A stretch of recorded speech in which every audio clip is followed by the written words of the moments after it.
Skateboarding is awesome.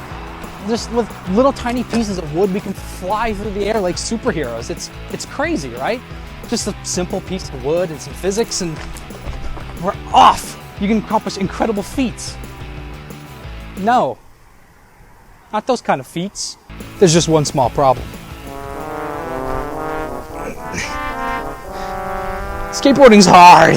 As much as I would like to do a freaking 360 Benihana into a concrete bowl and then launch out and do a 10,000 Indiana, but I can't, because I don't want to stub my toes. From the 90s to the early 2000s, there was like a pop culture infatuation with skateboarding ever since the Hawkman himself landed an Indy 900,000 at the X Games, bro. Which in the 90s, the X Games is like the coolest sounding name for a tournament like ever. The X means Kai, which Kai means key, and key means and since the sport had taken off like crazy in America, of course it would eventually have to seep into the land of video games.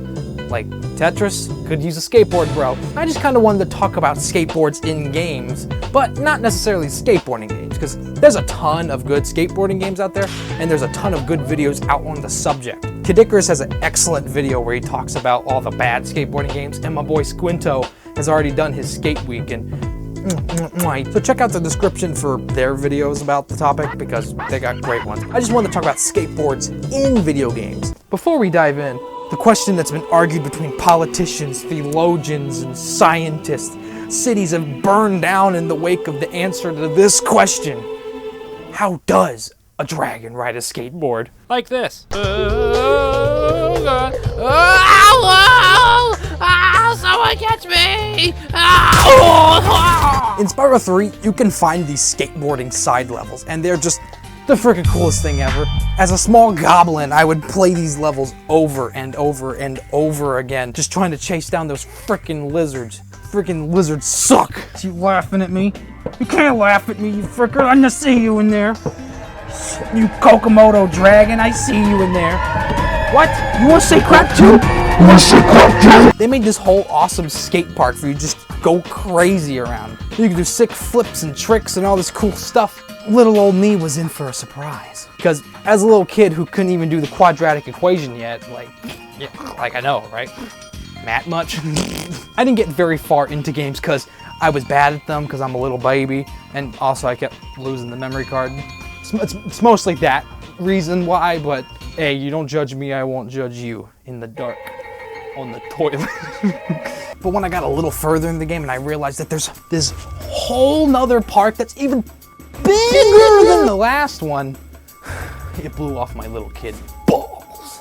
The weight and gravity and momentum and speed just felt right, man. Better than some actual skateboarding games. Even later on in the game, they add some super boards to the game for some skateboard races, and those things are so much fun, they make you feel like the Hawkman himself. That's right, Michael Keaton. Hot dog. This whole minigame was so much fun, it was pretty much the sole inspiration for me even making this video.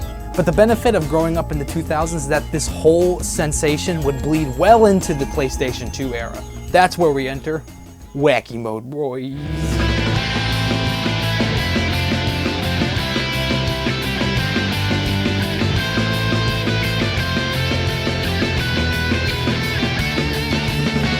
What is happening?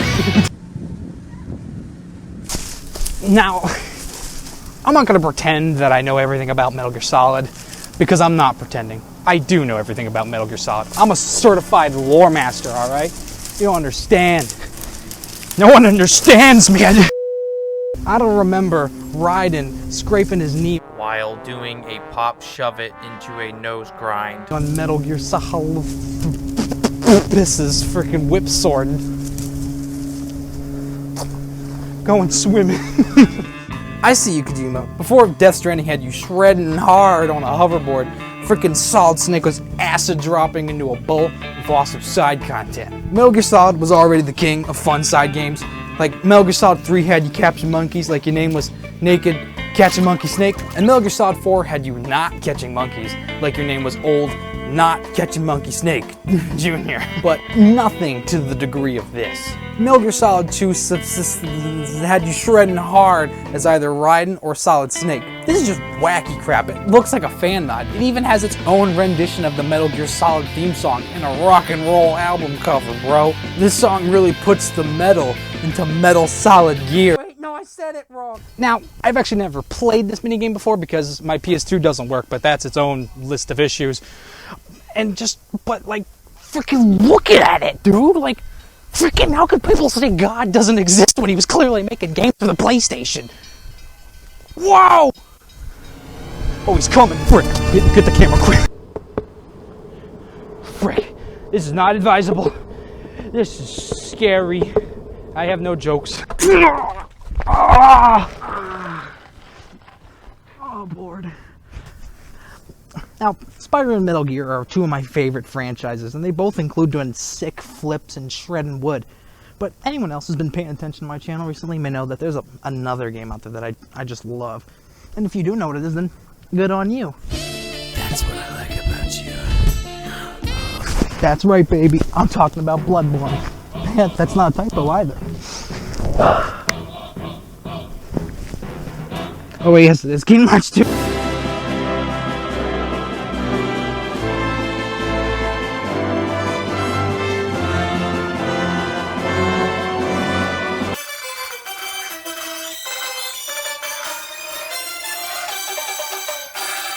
Some genius over at Square Enix had the brilliant idea during a board meeting of just going like, how about Kingdom Hearts 2 has some scooters in it? Shut your dang mouth, Phil. I'll do you one better. How about we have skateboards? We should do skateboards. I like the scooter idea, but I like every idea. Shut the frick up. I love everything. In Kingdom Hearts 2, someone went through a ton of effort and time to put in a skateboard. Just sitting in these big open levels for no reason at all. They just thought it would be cool. It plays no impact on the gameplay at all, outside of a few mini games and a couple tricks you do with Scrooge McFrick. All they do is just to make the game more fun. Why not? This is why skateboards in games are important. Not just in the Tony Hawks, or in the Bob Burnquists, or in the Bammy Margerias. It's important because it's such a small, tiny little thing. All these skateboards and all the games I've talked about are just tiny, little things along the process of making a different game. They're all slapped on and tacked on at the last second, and that's fun. You remember when games just had things for fun? Everything's got to be behind paywalls or DLC. You can't just have something in your game that's just there for no reason at all, just for fun. And that's why skateboards in games are important. Not for the money or the glory, but for Tony Hawk. May he rest in peace. Tawksick, could you give us an opinion on skateboards in games? Pretty cool. You heard it here, folks.